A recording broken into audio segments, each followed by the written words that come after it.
And what is up, everybody?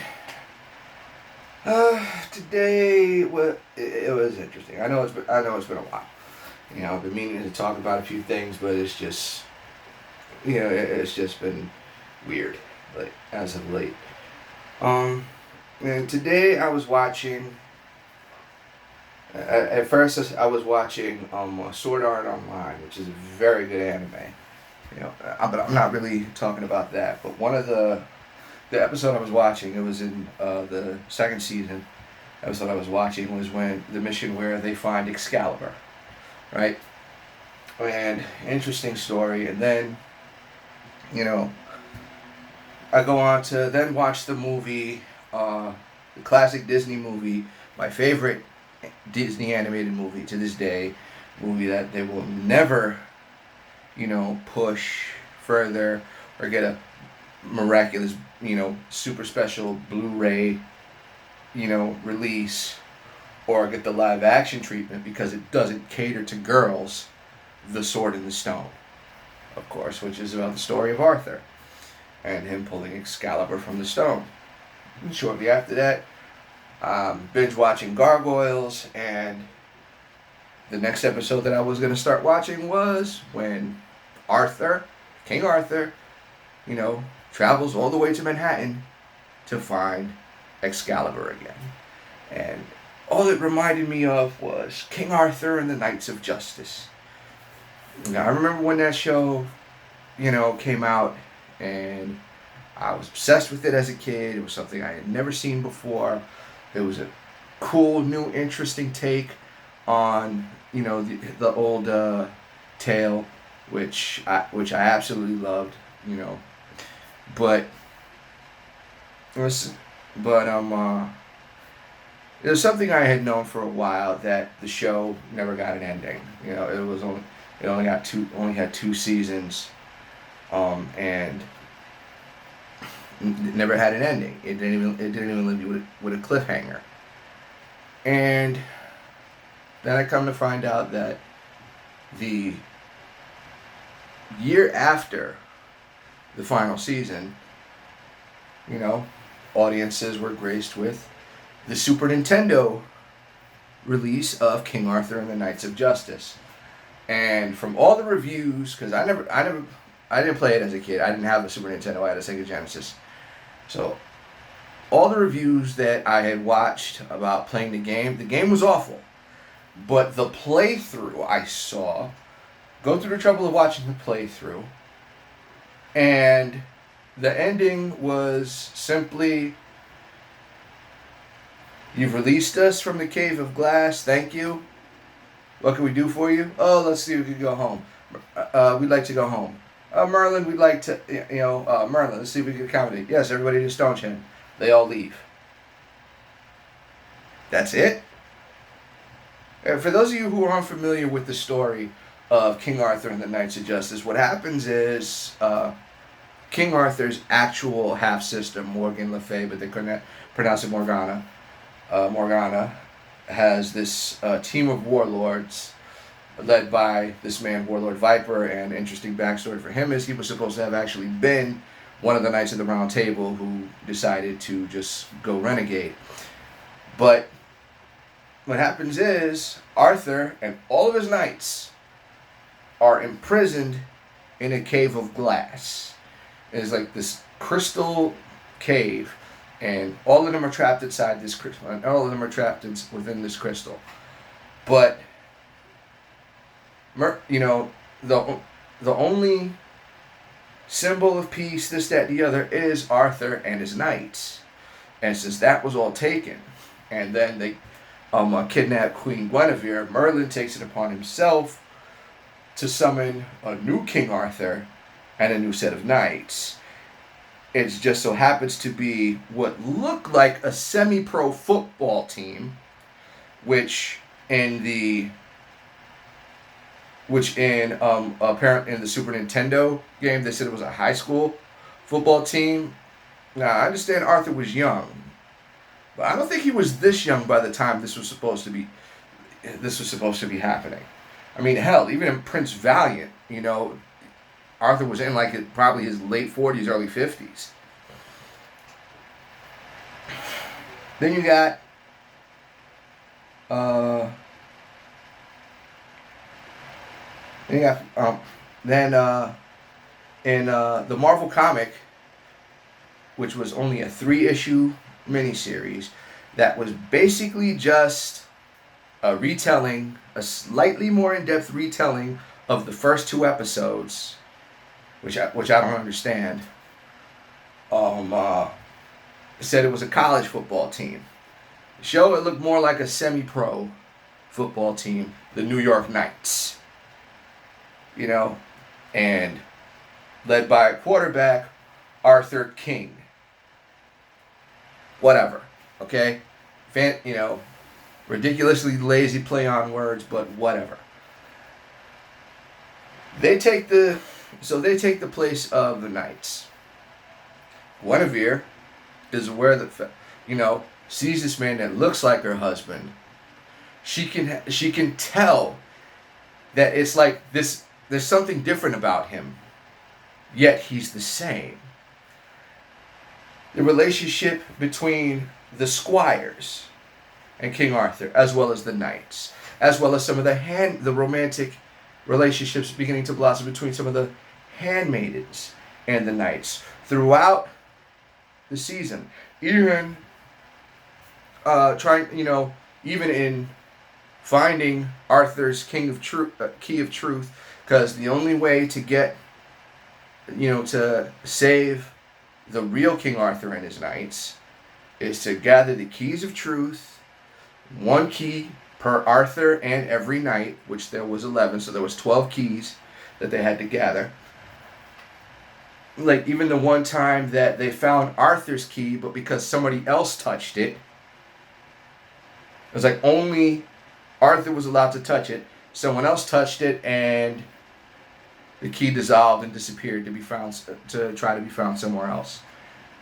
Then they managed to find one of the other knights' keys. Then they managed to find Arthur's key again. And for a short period of time, they were able to travel back. They were able to travel back to their present time, which would have been, early to mid 90s. I think this was 1992 when this cartoon came out, but then of course be forced to have to it was only for a short period of time, and they wound up having to coming back to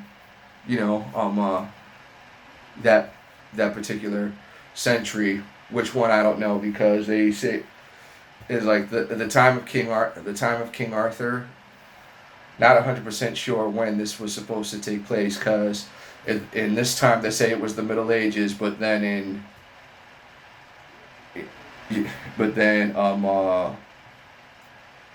Gargoyles, like the start of the whole mythology for Gargoyles was, I think, 975 AD, something like that, and ridiculous set of time, and King Arthur was supposed to have happened before that time. So not 100% sure when the timeline for this was or anything like that. But with all that, what I'm saying is that was the piss poor ending. They made the video game and actually gave it an ending to the sole purpose, like, okay, that's the end of King Arthur and the Knights of Justice. And it was such a lazy ending. I mean, G.I. Joe Renegades had a lazy ending, but at least it made sense. Some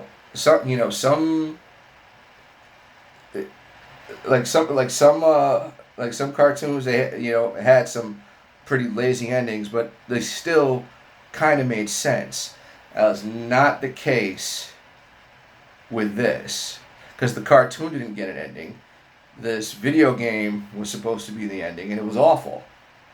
I was hoping that maybe King Arthur and the Knights of Justice had, a more in-depth storytelling in the comics, kind of like with G.I. Joe or with Transformers or something, something like that. Just please tell me that there was something else to go by, and there's nothing. And I would say, oh yeah, they need to redo that. But giving into account Hollywood's completely unproven track record of reintroducing or reinventing or reimagining, or just bringing back any of the old stories that we loved as kids, probably not a good idea. I mean, with the exception of My Little Pony Friendship is Magic. I mean, by no stretch of the imagination am I a brony, but I could see why grown men go out of their way to watch that show. And I'm not a pony collector. I'm not a cosplayer, but I understand why it is a very entertaining show. Meanwhile, the Netflix Voltron. Granted, Voltron Third Dimension, Voltron Force, garbage. Sucked. And both times they try to continue where the original series left off. Which you couldn't really do because once it became Americanized and once everything else, or like all the other junk that was introduced for America only, there was just no point. There's just no point trying to continue because it's already ruined. Granted, everybody loved it back in the 80s, but they didn't find any of this junk out till later. What winds up happening is Netflix gets it, and Netflix was doing a great job. Emphasis on was. Why is that? Because I forget which season it is. I think it's season 6. Come to find out that Shiro, the pilot for the Black Lion, the original, fifth member of the team, for no apparent reason, they decide, let's just make him gay. But his character's supposed to die. It's like they kept him alive just to make him gay. And and for whatever reason, their plan was, it backfired because I heard a bunch of gay people complaining like, oh, it was just queer bait. It was like, oh yeah, they made him gay, but he didn't do anything gay. But sometimes you just got. Just make things subtle, So what do? The series finale, they kill off the princess.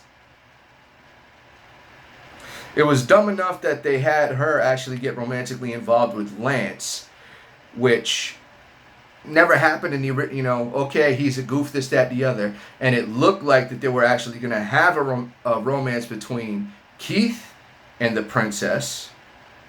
Like it's supposed, like they did originally, and all of a sudden they kill the princess off, and then they have this rush job storytelling towards the end to say where everything is, and this absolutely awfully done rush job animation just to show Shiro, the dude who's supposed to be dead, but they kept him alive just to make him gay, just to show him making out with a dude.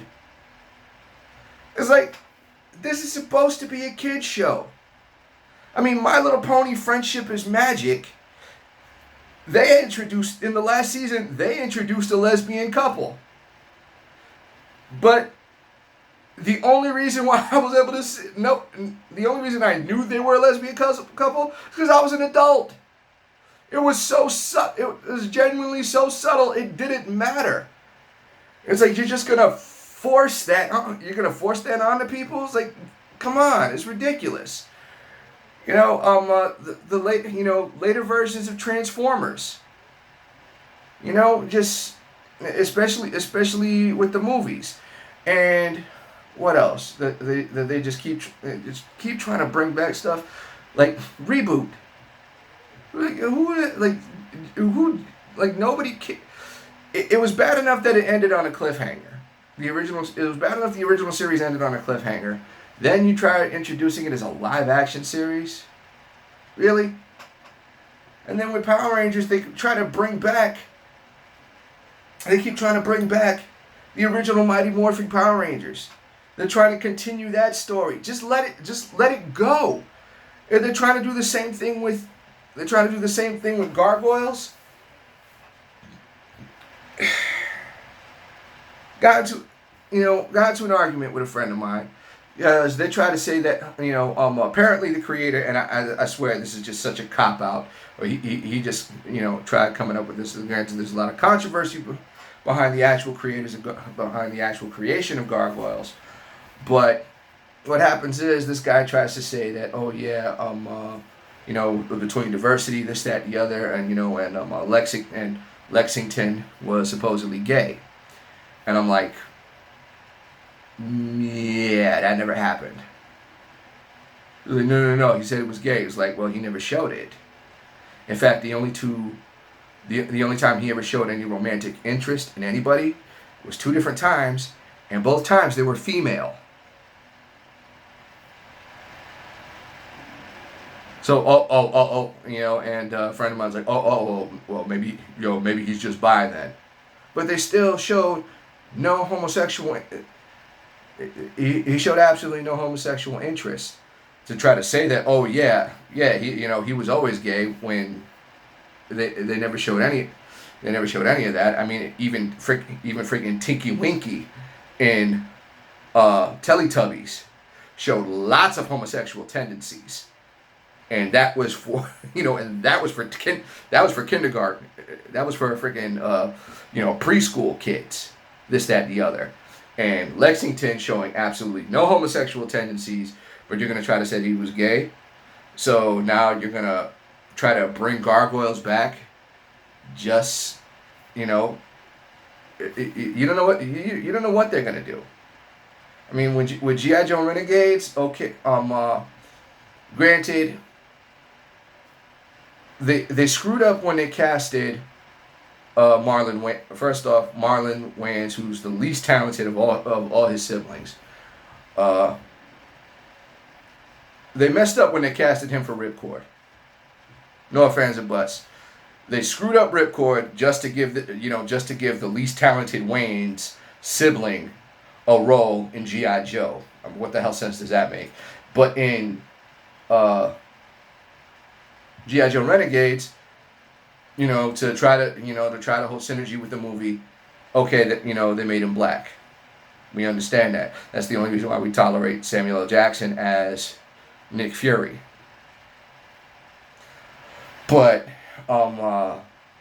certain things about it went wrong, where they, despite the fact that they show romantic interest between Snake Eyes and Scarlet like it's supposed to be, from the starting from the first issue of G.I. Joe all the way till its last printing, Scarlet was always in a romantic relationship with Snake Eyes. But because of the stupid Marvel Sunbow cartoon, where the idiot writers didn't understand how, I don't know how somebody who can't speak, I don't know how he's going to portray his feelings. Well, ask Larry Hama, dumbass. Because Larry Hama managed to do it. And there was no movement in any of the comics. Yet, Snake Eyes managed to portray his feelings flawlessly. So what's your excuse, moron? And now, they keep, all of a sudden they're making like this love triangle between Scarlet, Snake Eyes, and Duke. Still a great show, just seriously wasn't feeling that. Absolutely no purpose for that. The more and more stuff that they try bringing back or finishing stuff, it's even when it came to Samurai Jack. They bring back Samurai Jack, okay, great. Finally gonna have an ending. Okay, nice to see this actually end. The ending was so dissatisfying to so many people. Somebody actually tried starting a petition. Oh yeah, redo it with an alternate ending. And as much as I would have preferred that alternate ending, I'm still like, just let it die. Seriously, just and especially when it comes to gargoyles. Back to that, 'cause this also pisses me off to no end, because this is also what screwed up Star Wars. Originally, the first 2 seasons of Gargoyles happened. Then the guy who was credited as the creator for Gargoyles was not involved in the 3rd season. 3rd season, not necessarily the best season, but it ended. It gave the show an ending, a decent enough ending to where, okay, just leave it alone. The existence of gargoyles is out in the open, and humans have come to accept gargoyles, recognize gargoyles as living beings, and they have the right to live, this, that, the other. They're intelligent. They're no problem to us.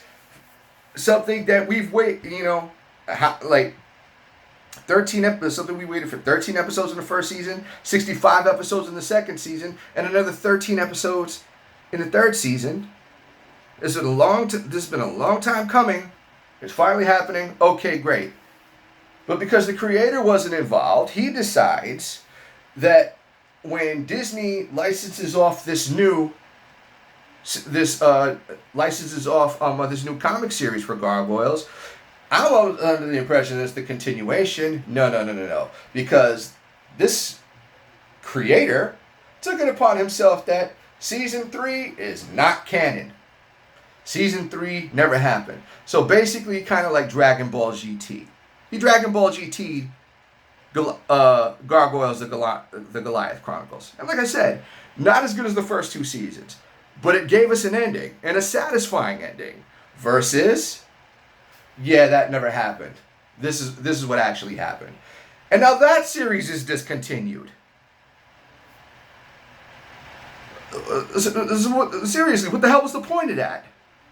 And they did it with the G.I. Joe comics as well. The first comic I ever bought, I was 18 years old, because most of the comics I ever read as a kid was stuff that my father either found or stuff that my father bought. Because my father is the reason why I'm the big geek that I am today. The first comic I ever bought for myself, the first issue of G.I. Joe Reinstated. Published by Image. Distributed by Image. Published by Devil's Due. Now because IDW has the license, they rebooted everything. Did away with IDW. Devil's Due put out an ending for G.I. Joe. And for some people, it was a satisfying ending. IDW gets it. Larry Hama's is continuing where he left off. Everything that happened in Devil's Due, completely uncanon. I'm not happy about that. There was a lot of good things that happened in Devil's Due. That was the introduction of Kamakura. That showed Master and Apprentice, Snake Eyes Declassified, Master and Apprentice 2, or even the Storm Shadow miniseries, which I was a fan of. IDW put out stuff that basically like almost like a reboot, kind of this, that, the other. Not bad stories at first. Now they went all SJW. Snake Eyes is dead. Supposedly someone else is taking up the mantle of Snake Eyes. Like, that's not how Snake Eyes works. It's like the Snake Eyes worked because of the tragedies that he had gone through, and still chose to be a hero. Still chose to continue doing the right thing. Versus this guy who decided to take up the mantle and, now we have a female Snake Eyes. Because it was time there was a female ninja. You already had one. Her name was Jinx. It's like, why did you if you wanted more emphasis on a female ninja, why couldn't you just put more emphasis on Jinx? If you're gonna kill off Snake Eyes, fine. Let him die then. It's stupid to have somebody else take up his place, because how many other characters from G.I. Joe died? Nobody else took up their code names. Quick Kick, fan favorite, dead. Doc, fan favorite, dead. Nobody else took up their code names. Nobody else took up those handles. Why are you doing it with Snake Eyes? The hell sense does that make? People, and it's bad enough that the whole Marvel, the whole Hasbro shared universe, which should have never happened which it should have absolutely never happened to begin with. Just went straight SJW, turning Salvo into this fat girl. Scarlet being in charge of GI Joe, understandable because she'd been there since the beginning. So if everybody else had stepped down, it's like, okay, fine, it makes sense that she would be in charge. But for her to say that we're not soldiers, you're in the army. How are you not a soldier? We're heroes, this, that, the other. And just completely. For somebody like me who's a combat veteran, that's pretty insulting. No, I know I'm a Marine, but that's still pretty insulting. And this is what they keep pushing. If this is what's gonna keep happening, the more and more, because in the Toys That Made Us, what the guy who claims to have created My Little Pony yet clearly did not create My Little Pony, the one thing he said is that nobody's coming up with anything original anymore. They just keep rehashing the old stuff. 9 times out of 10, it's a miss. And even when it's a hit, doesn't stick around that long. Prime example, Thundercats. Prime example, Masters of the Universe. Another example of a hard miss. This current Ninja Turtle series. And I genuinely don't really look forward to anything new that's coming out. I'll check it out once in a while, but for the most part, I genuinely don't care. I'm done talking. You guys have a good night.